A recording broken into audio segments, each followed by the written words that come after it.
As part of your training, your supervisor has talked to you about the importance of privacy and confidentiality in the workplace. In the library setting, we're concerned about protecting the privacy and confidentiality of both customers and staff. The basic document that guides our behavior is the American Library Association Code of Ethics. Point number 3 of that statement reads, "We protect each library user's right to privacy and confidentiality with respect to information sought or received and resources consulted, borrowed, acquired, or transmitted." Staff, too, are entitled to the protection of their library records as they request and check out library materials or use library resources. By now, you've read both the Code of Ethics and ALA's recommended procedure for assuring customers' privacy. The short video you will now see is meant to illustrate some typical events you might encounter where staff or customer privacy and confidentiality could be abused. You will see what not to do first, followed by the preferred method of handling the same situation. Sit back and learn from these scenarios taken from almost real events at the Gail Borden Public Library. First, let's visit the Too Much Information desk. Good morning, Too Much Information desk. How may I help you? You're a friend of Lulu's? I'm sorry, Lulu isn't at work today. She said something about going to the doctor. She's got this awful rash all over her body. Sure, I can give you her home phone number. It's 847-555-6120. But don't call before 11 a.m. Her husband's probably still sleeping off his nightly binge. Okay, bye-bye.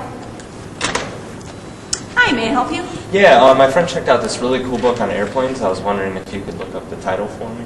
Sure, what's your friend's name? Rob Gaines. Okay, Rob Gaines, let me look up his record. Oh, here it is, Airplanes of World War II.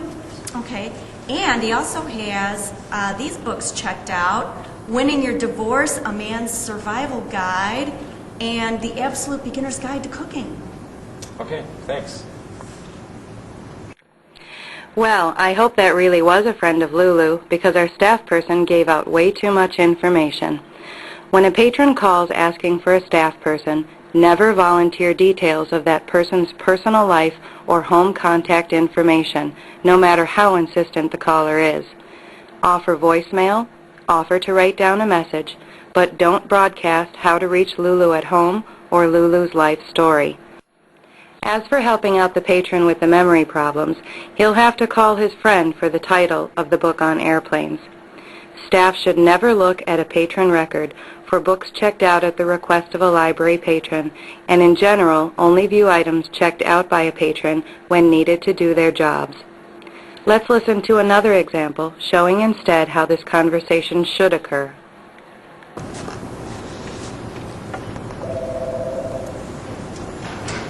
Good morning, Information Desk. How may I help you? I'm sorry, Lulu isn't available today. Is there anything I can help you with? Or would you like to leave her a message on her voicemail? I'm sorry, I can't give out her home number. Sure, I'll transfer you to her voicemail. One moment, please. May I help you? Yeah, my friend checked out this really cool book on airplanes. I was wondering if I gave you his name, could you find out the title of that for me? I'm sorry, I can't look up anybody's library record, but if you give your friend a call and find out the title of the book, then give us a call back, and I'd be happy to look up the book for you, and if it's on the shelf, we can set it aside for you, or if it's checked out, we can reserve it for you. Okay, all right, thanks. I'll give him a call. Okay, great. Our next stop is the Rumor Circulation Desk. Hey guys, how are you doing? Good. We're just hanging out waiting for maintenance to fix the conveyor belts again. Yeah, and did you hear about Gus? He got caught stealing a bunch of paper towels. Actually, one of the other security guards helped assist escorting him from the building.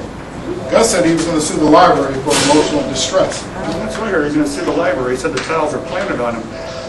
Anybody know about the home pregnancy test kit I found in the women's staff washroom? Oh, yeah. We know. We know.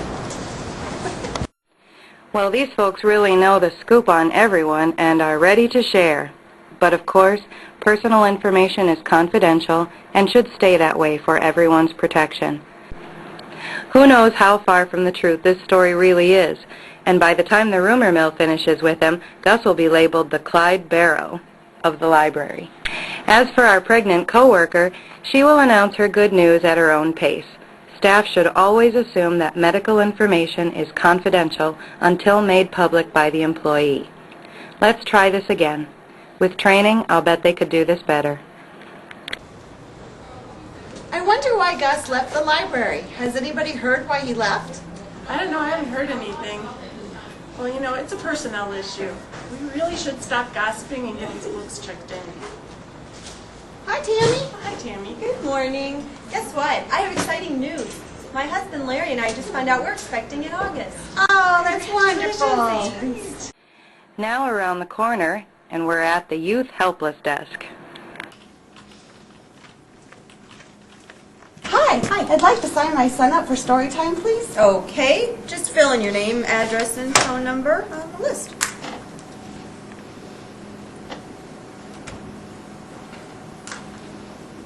I see my neighbor has signed up for story time. You better watch out for little Sammy. He picked up a lot of new words since his parents are going through a divorce. I'm hoping I can carpool with him. Hey, could I see that again so I can see who else I could carpool with? That'll do it. Thank you. You're welcome.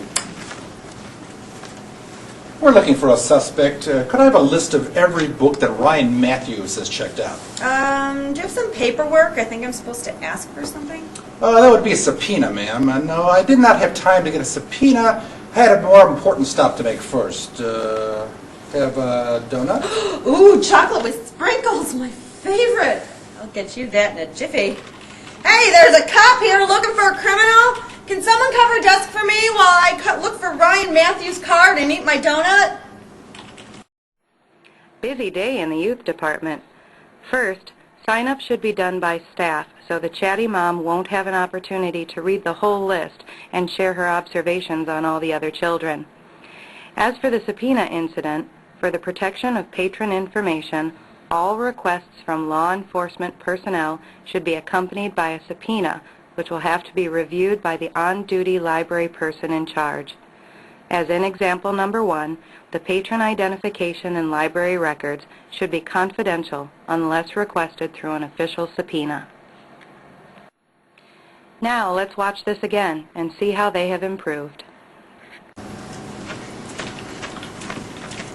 Hi. I'd like to sign my child up for story time, please. Sure. I just need you to fill out this slip of paper with your name, phone number, address, child's name and age, and then I'll add you to our list. Thank you. Thank you. Could I see who else has signed up so I could carpool with them? Oh, I'm sorry. I can't make that information available to you. It's confidential. I would suggest maybe calling your friend and seeing when she's coming, and perhaps you can carpool together and save gifts. Okay, thanks for your help. We're looking forward to story time. Great. We're looking for a suspect. Could I get some information from your patron database? Oh, I'm sorry. You'll need to present a subpoena to the librarian in charge. Let me direct you to the administration office.